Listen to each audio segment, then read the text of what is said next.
What up, y'all? It's Joe Budden, here to talk about Prize Picks. Prize Picks is the best place to win real money while watching football. You can get up to 100 times your money. Prize Picks will give you $50 instantly when you play your first $5 lineup. You don't even need to win to receive the $50 bonus. It's guaranteed. Just download the Prize Picks app and use code SPOTIFY. That's code SPOTIFY on Prize Picks to get $50 instantly when you play a $5 lineup. Prize Picks. Run your game. Must be present in certain states. Visit prizepicks.com for restrictions and details. This short break from civilization is brought to you by the Ford Bronco.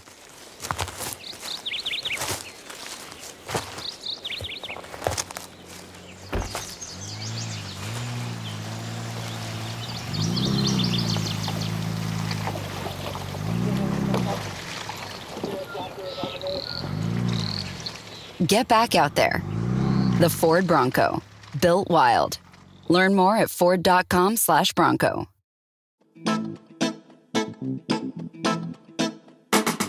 Hello and welcome to History for Weirdos. We're your hosts, Andrew and Stephanie. And each week, we're going to take you on a journey into the strange, obscure, and relentlessly entertaining corners of human history. Now listen up, friends, because it's about to get weird.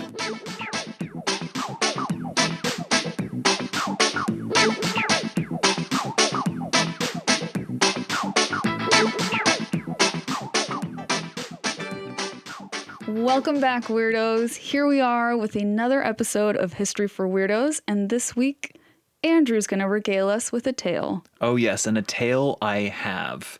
Thank you so much, Steph. And you know what? This week, I don't think we have anything to say to the Weirdos before, so let's just jump right in, yeah? Yeah, no announcements. Watch us finish recording and be like, oh my god, we forgot to tell them this. But from what we could tell, no announcements. So why don't you just jump right in and... what story are you going to tell us? Yes, so let me ask you a question first. Mm-hmm. When you think of the Spanish Inquisition, what typically do you think of? That's a really good question. I tend to think of torture. I tend to think of people being tortured for some reason, and I think of the church. I think of Spain. I mean, that's also fair. And that's about it. To be honest, I know that it's a common saying, like, what is this? The Spanish Inquisition or something? But I don't really know anything about it. Right. When you think of but actually, what was the Inquisition? Like, what was it? People are like, I don't know. Yeah. I mean, and to be honest, like when I first started researching, I knew frighteningly little about it. I just pretty much could probably tell you what you told me. Yeah. Well, then tell us, what was it about? So... you might think of it as an event or possibly like a series of events, right? Involving large-scale religious persecutions, like you said. And you'd be partially right as that did happen, but you'd also be missing a pretty key component here. So the Spanish Inquisition... Say that 3 times fast. Spanish Inquisition. Oh. Okay. Oh, we did it that time. We did it. Wow. Okay. The Spanish Inquisition was essentially a council or a tribunal set to pass judgment upon people. So Catholic. I know, right? That's Catholic core if I've ever heard it before. Catholic core. So it was established in 1478 by the Spanish crown under King Ferdinand II and Queen Isabella I. And it was formally titled the Tribunal of the Holy Office of the Inquisition, as it was meant to take over from the older medieval Inquisition that had been run directly by the Vatican. Oh, wow. Yes. This time, though, the Spanish crown would have direct oversight and essentially run the Inquisition, not the church. That's so interesting. Yes, though ostensibly it would be on behalf of the church. Okay. So they're like outsourcing. To basically, the Spanish crown. That's literally, I didn't even think about it like that, but that is 100% correct. Yeah, the Vatican knows how to delegate. Yeah, they are delegating, literally. Okay. And also, just to give a little bit of background, I didn't even put this in my notes, but Ferdinand and Isabella, they were the monarchs that requisitioned Christopher Columbus, for example. Yes, that's what I was thinking of, actually. I was like, are they the Christopher Columbus ones? Yes, like in 1492 alone, they completed the Reconquista of Spain, which I'll get into in a little bit, and they also sent Christopher Columbus on his voyage. So we can assume they're not the best judges of character. Their instincts can lead them astray, perhaps? You could, although they're probably a lot smarter than you think, maybe even slightly insidious. They are, and it's interesting because they're called the Catholic monarchs. When just if you like were to Google them and type in the Catholic monarchs, it's these two that are referenced. Because they're like Catholic cops, it sounds like. I think, they're like, I don't know, they're uber Catholics. That's dangerous. So the goal of the Inquisition, back to this, was to identify and persecute heretics within the Catholic Church, specifically those individuals who had converted to the faith from Islam or from Judaism, at least in its original version. Okay. Because what you might not know is that the Inquisition would last all the way up to the 19th century, the 1800s. Really? Yes. Oh my gosh. It lasted for centuries. Oh no, that's bad. Yeah. I mean, it would take on many lives during this time. Right. But like the really bad stuff that you think about is in like the late 1400s, early 1500s. Okay, that's what I think of, yeah. Yeah. And it would take, again, it would take on many lives. And we're only going to be taking or examining kind of like the first 50 to 75 years-ish, mostly. So a lot of what I'm referencing is really specifically toward those times because that was the bloodiest time. Yeah. Though, again, it did last for centuries, like I mentioned. But before we jump right into, religious persecutions and terror, let's talk about how we got here in the first place. I would love to know. So the Reconquista, I mentioned that earlier, right? Spain had been a battleground for powerful foreign enemies now for centuries. I mean, going back all the way to the 3rd century BC, you had Romans and Carthaginians. They're battling it out there. Those are two foreign enemies battling it out like on the Iberian Peninsula. Then the Romans slowly but surely colonized the entirety of the Iberian Peninsula. That's modern day Spain and Portugal, fighting like various Celtic Iberian peoples. Then you had like large-scale migrations centuries later by Germanic peoples like the Visigoths in late antiquity. Yes. They would ironically fight the Romans and, what was left of the Celt Iberians, but they had pretty much been co-opted by the Romans at that point. And then even centuries later, you'd have the Islamic invasions and subsequent conquering of Spain during the early 8th century AD by the Umayyad Caliphate. Ooh. So it's a battleground, foreign powers now for centuries. Yeah. And for the next 700 years or so, the various Christian kingdoms and the Islamic caliphates, which they would even change over time as well. The Umayyad would later be supplanted by the Abbasid Caliphate. They would just duke it out on and off. Right. Centuries. Right. Just fighting each other. And saying, my religion's better. Right. So we deserve this land. Exactly. No, my religion's better. Yeah, exactly. It's kind of silly. It's more than kind of silly. Yeah. I also have to mention that these are like the kingdoms, like these are the states battling it out. Like it's always, people always forget about like the common person, and I'll get into it a little bit, but there didn't seem to be as much animosity at that level as there was at the higher levels. That's really interesting. Yes. I mean, eventually though, I'm summarizing centuries here, so please bear with me, but eventually Christian kingdoms would coalesce and form modern-day Spain and Portugal, while slowly but surely fighting and expelling, Islamic forces bit by bit during this time. And again, this is called the Reconquista, like literally called the reconquering in Spanish. So during the 12th century, the Reconquista was mainly focused on developing the kingdoms of Portugal, Aragon, and Leon Castile.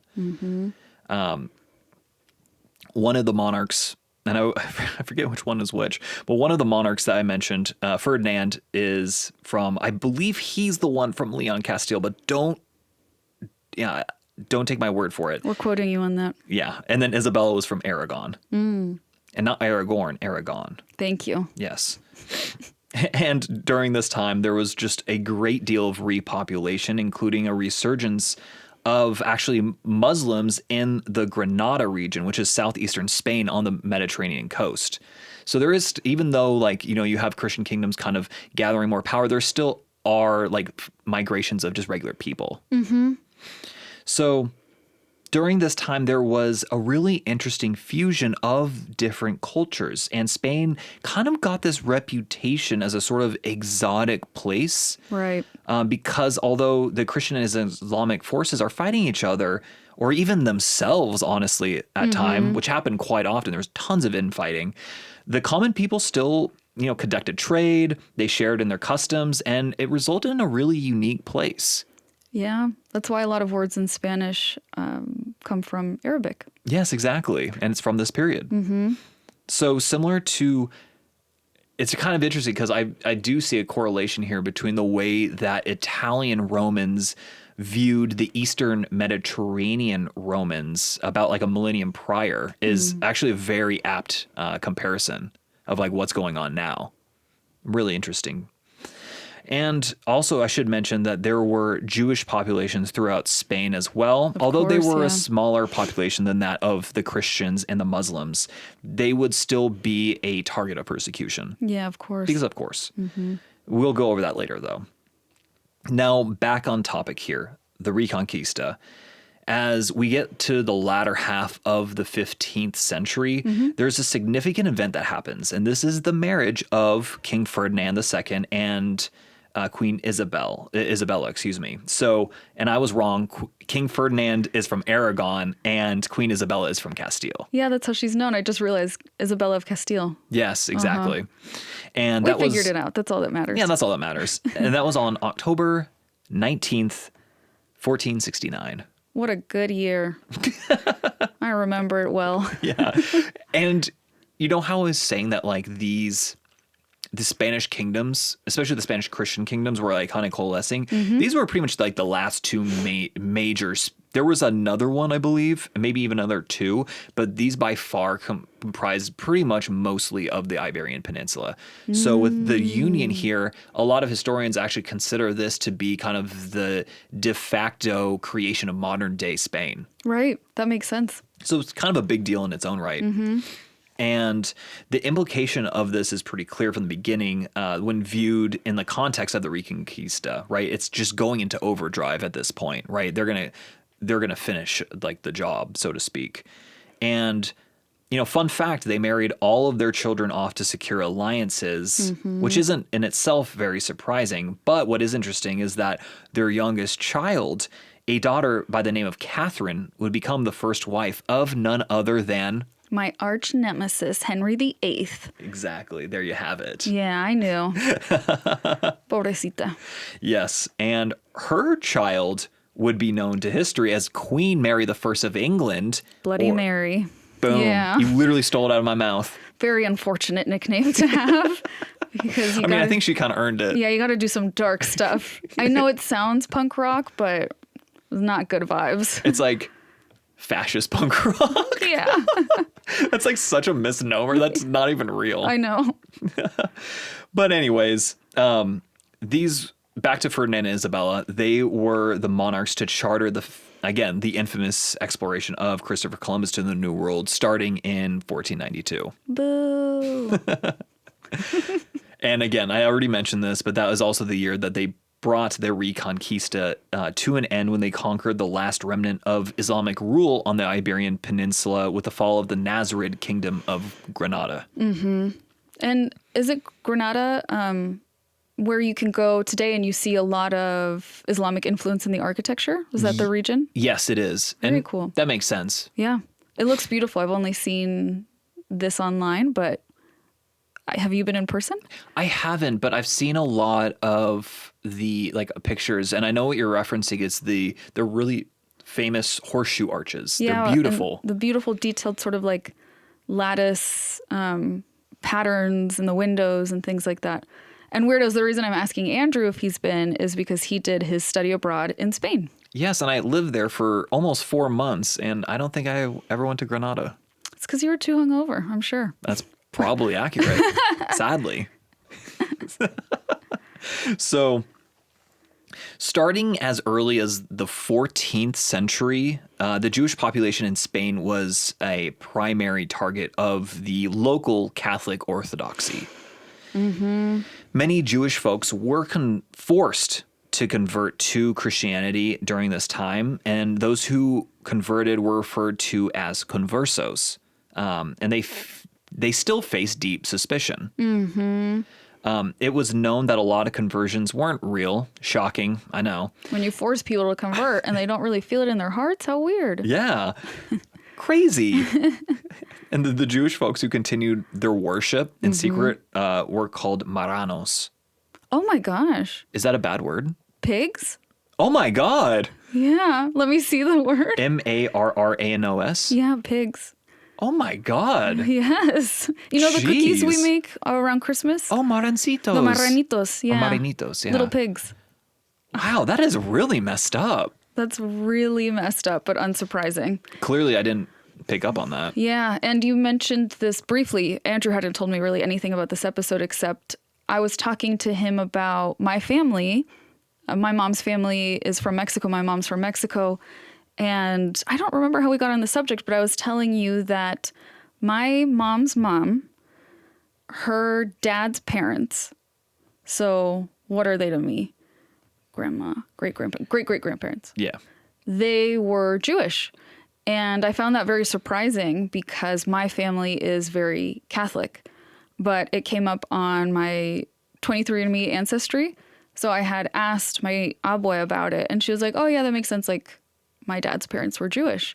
And you said, oh, maybe they were conversos because they were Spanish. Right. So that's so interesting. It very well could have been. I wonder if, even though their family at some point, quote unquote, converted, if the faith really stayed for that long, that many generations later. Yeah, they were marranos. I actually don't. I don't like saying that now. Now I know what it means. Yeah, no, it's pretty messed up. That's really bad. Jeez. Well, anyways. We'll use conversos. Conversos, yeah. So unfortunately for them, Ferdinand and Isabella considered the Marranos the greatest, specifically them. Yes. The greatest threats to the unification of a Christian Spain. I feel like they needed another hobby, like maybe making sourdough bread. Oh, you see, I actually have some thoughts about this, but I'm saving it to the end for my analysis. Ooh. I have thoughts on this. You have analysis to give us. Oh, come on. Do I? This guy? Oh, yeah, I do. Can't wait. So they were convinced, that is, Ferdinand and Isabella, that corruption within the church was the result of Jewish converts to Christianity who had not truly converted. That was their big fear. The conversos were accused of myriad of crimes, including being the reason for the plague, literally, and lesser offenses such as poisoning water supplies and abducting Christian boys. This is so disgusting. I feel like none of this is true. Like, this is like literally like, are you just joking? It's just anti-Semitism. Yeah, like actually, like, it's insane. And, you know, Ferdinand and Isabella, they wanted to do something about it, and now they were in a position to do so. So, 1478, Pope Sixtus IV, he received a plea from Ferdinand and Isabella asking for permission to search out and persecute heretics in Spain and her colonies. Oh, no. So that's important. Spain and her colonies. They wanted to form an inquisition, again, which itself is not a new concept. Right. But this time it would be under their control and not that of the Pope. Right.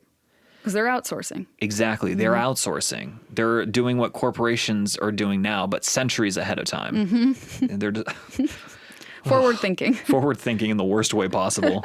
So this is important because the implication is very important. So this could be a tool that the crown could use to get whatever they wanted under the guise of doing it for the church, for Christendom. For God. For God, yes. Damn. I mean, that's quite a card to play. I was like, as someone who knows intimate history of like the 20th century when it comes to kind of rogue and deep state like warfare, they're way ahead of their time. I know what they're doing. But from my, and again, so like from my perception, it's really about control. Yes. That's what I think. Oh my gosh, that's such a good way of putting it. Yes, it's about getting control and getting rid of people that got in their way. That's the way I view it. This is my own interpretation. This is not like 100% factual. Yes, and you can accuse someone that you don't like or that doesn't go with your agenda, And you can say they are committing acts against God, right? And then everyone's going to have your back and be like, yeah, you got to go get rid of them. And we'll talk about that later in my analysis because you're spot on. So get this. 4 years into the Inquisition, so now what year is this? This would be 1482. The Pope was made aware of the excessively brutal methods being used by the Spanish inquisitors. Right. And he vocally condemned their actions, but he couldn't do anything about it. Because he had outsourced. It. Oh my gosh, you have to vet your people. This is why you do a 7-round interview process. To see what they're about. Guys, this is a joke. Yeah, this is totally a joke. But that's shocking. The fact that this was the church's idea, right? This is something that was not new to them. Mm-hmm. But when they handed it over to the Spanish crown, they're like, oh my God, this is really bad. Yeah, and you can definitely think that at this time, like the Vatican was not, or really anyone, was not thinking about second order effects. Like, what are the consequences of me doing this? It might seem like a good idea, but what is it going to lead to down the line that may be disastrous? And boom, case in point. Right. People just didn't, I don't think, thought about it like that back then. So it's also safe to say that pretty early on, the Spanish were condemned outside of Spain by their Christian neighbors. Whoa. And this is before Protestantism. So it's not because of that. Exactly. Yeah. Everyone else is like, yo, so the what are you other doing? Catholic countries or Christian and Catholic countries are not in alignment with Spain. Exactly. And the way they're treating the Inquisition. In fact, and I'll get into it later, they use their persecutions as sources of propaganda, anti-Spanish propaganda. Oh, very the British in interesting. particular. Oh, I'm sure. Yeah. Yes. So on 2 separate occasions even, so in 1484 and 1509, Pope Innocent VIII and Pope Julius II, respectively, tried to allow Spanish citizens to make appeals to Rome itself regarding the Inquisition.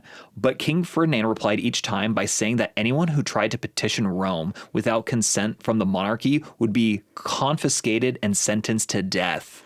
Someone's got a little bit power hungry. So someone let that extra boost of power go to his head. And just to be clear, I find that incredibly unchill. Yeah.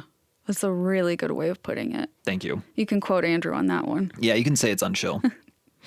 So the Inquisition was created under the authority of clergyman Thomas de Torquemada to investigate suspected heresy within the Converso community, as well as strengthen religious education. That was also like kind of a secondary thing as well. Because what better way to control people? Yeah. Than educating them with this narrative that you are pushing. Yeah, right. Yeah. So by 1481, 20,000 conversos admitted to heresy, hoping to receive a lesser punishment. However, the penance for their crimes was to identify other heretics. No. So you could just see how this goes. It's going to go on forever. Yeah, it's not a good thing. That's so sad. It really is. 20,000. 20,000. That's disgusting. I could see why even the Vatican was like, this is absurd. Yeah, no, it's insane. Ridiculous. So by the end of that year, hundreds, if not thousands, of individuals were burned at the stake. Oh, yeah. That's so heartbreaking. So in 1483, all Jewish folks were expelled from Andalusia, like in southern Spain. And then in 1492, January, the Alhambra decree was issued that all Jewish peoples were to be expelled from Castile and Aragon, basically all of Spain. Right. Right. You're just going to push everyone out that doesn't fall in line with what you believe. Right. Okay. And it's really interesting because they mainly fled to other Christian lands, ironically enough, usually either Portugal or Italy, though some of them did go to Islamic North Africa. The way this whole thing worked, especially like the Inquisition specifically at this early stage, started with a quote unquote edict of grace. Okay. So kind of getting into like how this mechanically worked. Yeah. Hoping to encourage people to come forth and incriminate themselves. Okay. I know. The Inquisition would arrive in a city and publicly announce that if you confessed your sins within the first 30 to 40 days of arrival, you'd be given a light punishment, hence the Edict of Grace. Can you imagine being an everyday person, right? So very limited resources, very limited education, and having something so powerful roll into town and tell you basically like, we're going to catch you either way. We're going to find out. But if you first say something, we won't be as harsh to you. You don't have other options. There's nowhere else to turn to. Of course, you're going to be like, oh, okay, yeah, let me come forward. It's just so sad. Oh, it's insanely sad. And you're right. Like they're really taking advantage of the common folk here. Yeah. I know. And it's, again, I truly think it's for control. Absolutely. Like you can control through fear pretty effectively, especially at this time. My dad works in B2B marketing. He came by my school for career day and said he was a big ROAS man. Then he told everyone how much he loved calculating his return on ad spend. My friends still laugh at me to this day. Not everyone gets B2B, but with LinkedIn, you'll be able to reach people who do. Get a $100 credit on your next ad campaign. Go to linkedin.com/results to claim your credit. That's linkedin.com/results. Terms and conditions apply. LinkedIn, the place to be, to be. This episode is brought to you by Pacifico. When a happy hour drinking Pacifico beer with friends turns into hopping onto an LED bike taxi, taking a taco tour across the city, and becoming honorary members of a 90s cover band. You found what was waiting for you. Pacifico, life's waiting. 21 plus only. Discover responsibly. Pacifico Clear Beer, imported by Crown Imports, Chicago, Illinois. How do stop losses work on Kraken? Let's say I have a birthday party on Wednesday night, but an important meeting Thursday morning. So Sensible Me pre-books a taxi for 10 p.m. with alerts. Voila! I won't be getting carried away and staying out till 2. That's stop loss orders on Kraken, an easy way to plan ahead. Go to kraken.com and see what crypto can be. Not investment advice. Crypto trading involves risk of loss. Cryptocurrency services are provided to U.S. and U.S. territory customers by Payward Interactive Inc., PWI, DBA Kraken. View PWI's disclosures at kraken.com/legal/disclosures. So hoping to encourage people, again, to incriminate themselves. You have 30 to 40 days. Chill, right? Nah, not chill. Because neighbor would often accuse neighbor, friend would accuse friend, and so on and so forth. And a lot of the time, it was actually, from a strategic point of view, it was better just to come out and admit it right away, because if you did that and admit to heresy, you could just deal with the consequences early on, as opposed to just waiting for someone to incriminate you, unrightfully so, and then you get even harsher punishment. And that's what a lot of people, they knew they were innocent, and they just still came like, yeah, my neighbor John hates me. Yeah. He's going to turn me in regardless. So yeah, what's up? And the crime is just not being truly Catholic. Correct. Which is absurd in and of itself. I know we all know this, but like, not a crime. Like, I have to confess to this thing that shouldn't even matter. Right. Because it's what I do in my home and what my family believes in or doesn't believe in. Ay, Dios. I love how you said that in Spanish too.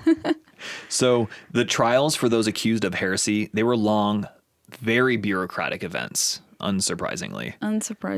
So initially, each of the trials included 2 inquisitors, a calificador, a qualifier, an alguacil, a bailiff, and a fiscal, or a prosecutor, though new positions were added as time went on. And this it kind of was a hydra and sort of taking on like multiple lives of itself and growing more and more heads. Right. You said a word, calificador? Yeah. When you are talking about your grades in Spanish, people will ask you, ¿cuáles son tus calificaciones? Oh, really? Yeah. What are your grades? That's what it means. Oh, there you go. I had never heard it used like that. Well, they were getting graded, apparently. That must be the origin of it. Yes, and not in a fun way. No. I mean, tests weren't fun, but this, I'm assuming, would be less fun. Much less fun. Much less fun than a math test, yes. Yeah, I'd rather take a math test than be put on trial. But we'll get into that. So the accused would be forced to wear monks' robes and shackles. Dude, are you serious? Yeah. They were never told exactly what their crimes were. Right. other than heresy, and they were never allowed to know even who made the accusation. Sorry. So you're entitled to nothing. You know nothing. Right. Like you can't. You just know you've been accused. You don't know exactly of what. And you're punished immediately. Exactly. So, I mean, you're getting accused like today. You can face your accuser in court. You couldn't do that here. Wow. How disempowering. Yeah, it really sucked. So options for kind of reconciliation varied, right? An accused person could repent, promising to be a good, faithful, practicing Christian from here on out, or accept forced reconciliation where they would be essentially tortured until they repented. I wonder which one people are going to pick. Yeah, exactly. Those who reconciled quickly were allowed to live, albeit in shame, right? Reconciled heretics were forced to wear a San Benito, which was like a conical hat, like a dunce cap, that would mark you as a reconciled heretic. What? The public humiliation piece of this I was not aware of. Yeah, I didn't know that either. This is like such psychological torture on so many levels. That's a really good way of putting it. It was psychological torture. Terrible. But even worse were the ones who didn't repent, right? They're like, no, I'm innocent. I'm not a heretic. I don't know what you're talking about. They were just often put to death for their crimes. Wow. Crimes. Right. Andrew's doing air quotes for those not watching the video. Yes. So they would be held in prisons. They would be tortured, just repeatedly brought in front of the tribunal to confess. Public executions only occurred every few months, interestingly. So prisoners would be tortured until their next execution date. Oh my gosh. So in a way, you're probably hoping, I hope the next execution date is soon. Yeah. I hope I get executed quickly. Yes. Wow. That's terrible. What an awful situation to be in for no good reason. Yeah, probably because you possess land that someone else wants, or maybe the king wants, you know? Pissed off the wrong person, maybe. Exactly. So these public executions were called auto de fe, or auto da fe, act of faith. Acto de fe. Yeah. Yeah, I think it's an older Spanish dialect or version of it. Oh, yeah, you're right. It would be like Old English for us. Yeah, I think so. Oh, how interesting. I didn't think of that. So on the morning of the execution, those who were set to be executed were shackled together and they marched through the public square. This sounds like Game of Thrones. It really does. Clergymen gave multiple sermons and offered the condemned one last chance to repent. And even if you decided that moment, you know what, let's go, I repent at this last minute, you were still killed. Yes, and they would probably offer that you repent this one last chance to repent because they wanted to prove to the people watching that you were quote unquote bad, that you were a criminal of sorts, and their promise of, oh, well, it's good that you repented because now you'll go to heaven. Right. Or your chances go up. That's your prize. It's like, buddy, you putting people to death. That's not going to get you. Yeah, it's not getting you into heaven, homie. Yeah. It's so, I can't even believe humans sometimes. I just can't. Like, it's so amazing, like the technological genius that sometimes we have, and then like the advancements we make. It's so incredible. And then you hear stuff like this, or you just go online and you're just like, oh my God. Look at the comment section and you're like, what has humanity come to? Yeah. Humanity's always been this way. Humanity's always been That's true. Pretty messed up. Pretty dumb, pretty messed up. Yes. We can do better. Yeah, we just get like we just get swept up in these like religious fervors or just stupidity, and we just go on a tangent. Yes. Or on a rampage, excuse me. I wish we would go on a tangent. You and I go on a lot of tangents. We do. I think that was just deep in the recess of my mind. So these 11th hour repentant prisoners, they were strangled to death before having their bodies burned at the stake. Wow. The rest of the prisoners were just burned alive at the stake. My gosh. Yeah. This breaks my heart and churns my stomach. So to make matters worse, prisoners' families would then receive a bill for the cost of imprisonment, torture, and execution. You get a bill from the government because they tortured and killed your family member? I feel like our federal government would do this. Someone's going to listen to this And they're like, that's actually a great idea. Wait, let me pitch that to my boss. I know.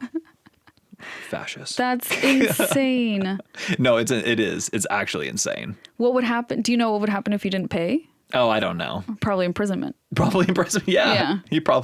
You're up next. Yes. Well, remember what I said about control? Absolutely. Listen to this. There has been a lot of evidence suggesting that the torture of the Inquisition was used as a tool for extracting confessions and gathering intel rather than a method of actually just like killing the accused. Okay. So the methods of torture seem to be highly bureaucratic and organized. Like the inquisitors also, they weren't stupid, right? They knew that torture wasn't necessarily the most reliable method of gathering information. Right, because when you're being physically tortured, you'll say anything to make it stop. Yeah, exactly. And those being tortured would likely, just say whatever it was that they believe the torturers just wanted to hear. Yes. And to relieve their pain, right? So again, it kind of goes back to that control. It's like, okay, we're going to force these people to come out and say something, right, that we know not to be true, but we need as evidence to maybe escheat property from someone. Yes. And these methods of torture, by the way, included starvation, being covered in hot coals, getting stretched by the rack. Oh, wow. Maybe like a little bit of stretching on the rack would actually help my back. I don't think so. Maybe not. I just cracked it, funny enough. Hot pokers and pincers, and even consuming large amounts of liquid and be forced to hold it. What? Your bladder can burst. Yeah, and it could kill you. That's insane. No, they're horrible. Another horrible method was called the strappado. Okay. So, yeah, this is awful. But this is where the hands of the accused were tied behind the person's back, and the rope was looped like over a brace in the ceiling or attached to like a pulley. Mm-hmm. And the subject was raised until, he was hanging from his arms, right? They were tied behind his back. So they're going up in the air. Yeah. And they would just constantly like bring him up, bring him down, bring him up, bring him down. And this could cause like your shoulders pop out of their sockets. Yeah, of course. And also sometimes the torturers would add a series of like really sudden drops. They're jerking the subject up and down, right? Oh. Kind of like I mentioned. And weights could even be added to the ankles and feet to make the hanging more painful. This is so awful. So now all of this coincided with the beginning of the transatlantic Spanish Empire, right? And I remember, like I said, Spain and her colonies. Yeah. So the Inquisition spread to all of Spain's new territories. Though, interestingly, it was made clear by Ferdinand from the very beginning that the Inquisition did not apply to indigenous peoples, only to Europeans and their descendants. That's really interesting. And I don't... I guess like that's better, but like also very strange that he pointed that out. That is weird because here in the Americas, the Spanish were known for forced conversions all the time. It was probably after his time, Ferdinand's time. That's so weird. But it's not like they were nice to the indigenous people. No, they were not. Yeah. So why be like, all of a sudden you got a little bit of a little Jiminy Cricket on your shoulder telling you like, well, maybe leave them alone on this one. Yeah, your own people in Spain, absolutely. If they believe in like a different, being than you do, or a version of a being, not even a different being, a different version of a being or whatever. Yeah, we're gonna kill them. We're gonna torture and kill them. There we go, torture and kill them. But other folks, no. So odd. There's no logic here. There's no rationale. Yeah. Yeah. It's like maybe just don't do that to anyone. Exactly. I don't know. Crazy thought. And of course, it was mainly converted Jewish folks who had converted, those conversos, and the Muslims who had converted as well. They were called moriscos. Moriscos? M-O-R, not M-A-R. Oh, okay. Yeah. Oh, probably because of the Moors. Yeah, I think so. Moorish people. Moriscos means like seafood. That's why I was confused. I was like, pigs and seafood. What is this? Yeah, what is this? No, moriscos. Okay. Yeah. And again, like for the first 50 or so years of the Inquisition, they were the main targets, but it wasn't always the case. So Later on, King Philip II, who ruled from like 1556 to 1598, for example, strengthened the Inquisition from like a civil power perspective. He even took the Inquisition to the Netherlands, where Lutherans were hunted and burned at the stake. Oh my gosh, you want to take your evil and just spread it around. Yeah, so it's not just, the conversos and the moriscos. It's also, Lutherans and probably other sort of Protestants as well. And as time passed, the Moriscos and the Conversos were always like on and off targeted, right? Of course. Like, again, even much later, like 1609 to 1615, when specifically 150,000 Moriscos were expelled from Spain. That's wild. 150,000. The fact that they were able to maintain such hatred and violence and just behavior that even their contemporaries saw as atrocious for so long. I mean, yeah, it's again, this is 1609 to 1615, so we're talking about well over a century after it started. What's up? Before you board your flight, where'd we get that incredible gnocchi? Hold up. Did you just call gnocchi gnocchi? No. You're at the airport. No way you can hear me. Actually, with my new Galaxy Buds 3 Pro from Samsung, I can hear everything. Now boarding. Gotta go. I'll bring you back some gnocchi. Tune into what matters using adaptive active noise cancellation with Galaxy AI. Get Buds 3 Pro now at Samsung.com. Galaxy AI features require compatible Samsung Galaxy phone and initial setup via Samsung Wear app. Get the whole band together with Workday and pair finance and HR on one platform for an epic performance. With Workday AI at the core, you'll make confident decisions faster than ever, and you'll drive flawless business and finance operations with an agile platform that constantly evolves to future-proof your organization. Be a finance and HR rockstar with Workday. Visit Workday.com to learn more.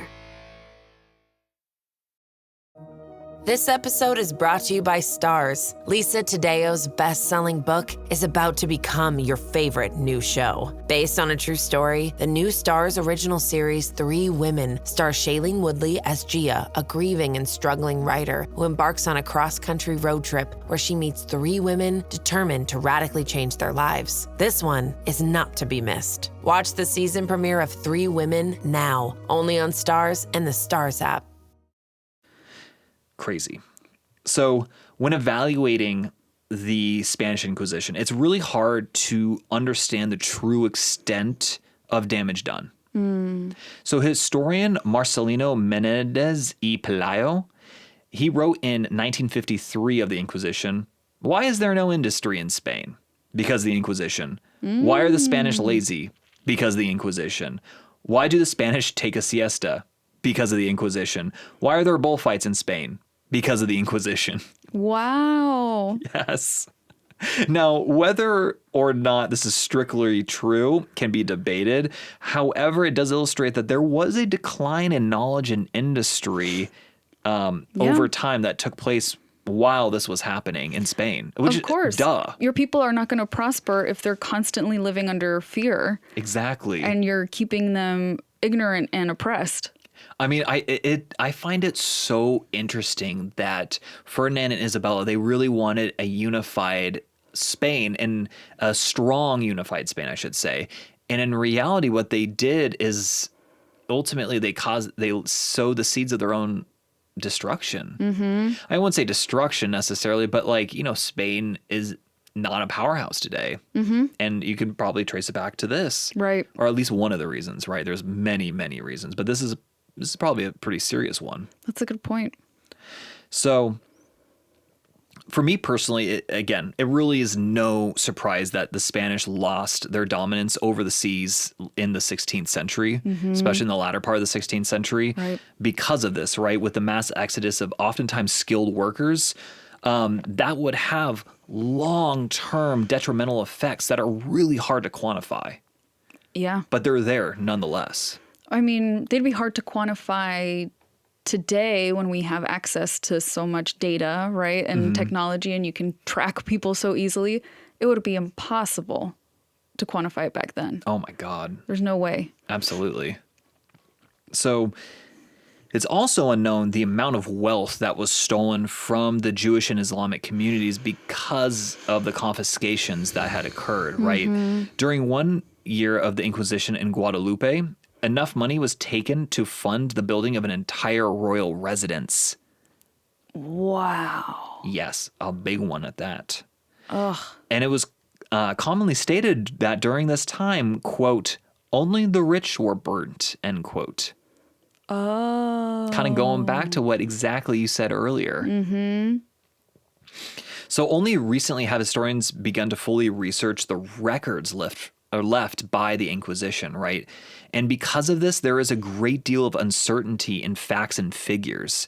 So, for example, the Spanish archives from the period of 1540 and 1700 show 44,674 trials with only 826 executions and 776 executions performed ceremoniously by effigy or like a post-mortem execution because they tortured the guy that the person died. Yeah, and then they're like, oops, we got to make an effigy and then execute that. Yeah, exactly. Oh my gosh. So dumb. So, I mean, so if you were to put a number on this, only roughly about 3.6% of the time people were actually sentenced to death. Okay. Which is pretty low. So this kind of gives rise to a theory called the Black Legend, which basically says that much of what history remembers about the Inquisition stems from anti-Catholic and or anti-Spanish propaganda starting in the 16th century. Some of the proponents of this theory argue that topics such as the types of and severity of torture were over-exaggerated and taken out of context. Interesting theory. Yeah. The argument being that these kinds of actions weren't altogether uncommon during the time period, and that it was biased against the Spanish to specifically call them out. They also argue that the social and economic impact of the number of people believed to have been executed would have had serious ramifications and therefore unlikely to be accurate. But to be honest, now that I said all of that, I do have a lot of qualms with this theory.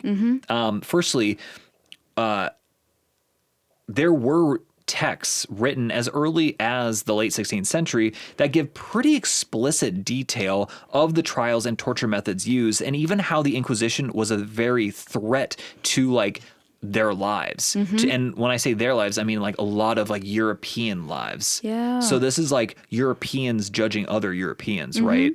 It's not like the people who were being persecuted even. Right. So there were folks who did speak out against the Inquisition and its brutality. I even mentioned the Pope himself, multiple popes. That's pretty good evidence against this theory. Yeah, it's very good evidence. And also, I didn't write this in my notes, but I just thought of it now and I want to specifically call it out. The records that they looked at were from 1540 earlier, but we know that from the inception, I think it was 1478, to then at that point were some of the worst times of this. Yeah, there you go. So, again, there are many records of people speaking out against the Inquisition, and even in the Spanish archives themselves. By the 17th century, countless individuals had published highly popular books that all talked about the Spanish people and culture, including what they called like the dark stain of Inquisition. So, however, the proponents of this theory do bring up a couple of good points if I'm just going to be completely impartial here, which is what I always want to do. So first off, in a nearly 150-year period during the Inquisition, there were roughly 3,600 cases of suspected witchcraft brought before the tribunal, and yet only 101 were found guilty. Okay. So a vast majority found not guilty. And this implies that there really was not an agenda against witchcraft, as you would expect for like, you know, a semi-religious tribunal during this time, or at least a tribunal pretending to be religious. Yeah, good way of putting it. And also in the later years of the Inquisition, people would often opt to be tried in these tribunals, interestingly, rather than the normal civil courts, as the Inquisition prisons afforded more rights to prisoners than the secular prisons of the king, where they had fewer rights. But I think this was much later. Yeah. This would have been like during like the 18th century, maybe. Okay. So get this. Who do you think was the first person to bring an end to the Spanish Inquisition? The first person to bring an end? I have no idea. He is very famous. I have no idea. Napoleon Bonaparte. What? Yes. Oh, yeah. No, I wouldn't have guessed that. I did not know that. Wow. How so? Because he conquered Spain. Oh, there you go. And he was like, this is dumb. Yeah. So, yeah, when he conquered Spain, like, albeit briefly, he ended it. But again, that didn't last because, ironically, another Ferdinand VII, assumed the crown in 1814, and he had the Inquisition reinstated. But that also didn't last very long because on July 15th, 1834, Ferdinand VII's widow, acting as queen regent to their daughter, ironically, Queen Isabella II. Oh, that's so weird. Formally ended the Inquisition. Wow. Yeah. That is so weird. The Ferdinand and Isabella repeating. Right. Odd. But thank goodness. Because she was only the second Isabella. Yeah. So it literally bookmarked with Isabella's. With Isabella's. Crazy. I'm so glad that at least eventually someone put a stop to it. Yeah, right? Yeah. So before we wrap up, I just want to mention some of the more oddball things I think that came from the Spanish Inquisition. So evidence that was used to confirm an individual, or to confirm that an individual was a quote unquote crypto Jew, literally their terminology. Okay. So it was a member of the Jewish faith who had converted to Christianity, but really didn't. It was a later term. Could include, but was not limited to, no smoke coming from their chimneys on Saturday, the Sabbath, which is interesting. The purchase of vegetables rather than meat before Passover, bigamy, blasphemy, and sodomy. Oh my gosh. Unnatural marriages, which are marriages between two people who cannot procreate. What? Bestiality, pedophilia, and incest. Oh my God. Family crimes such as child abuse or neglect.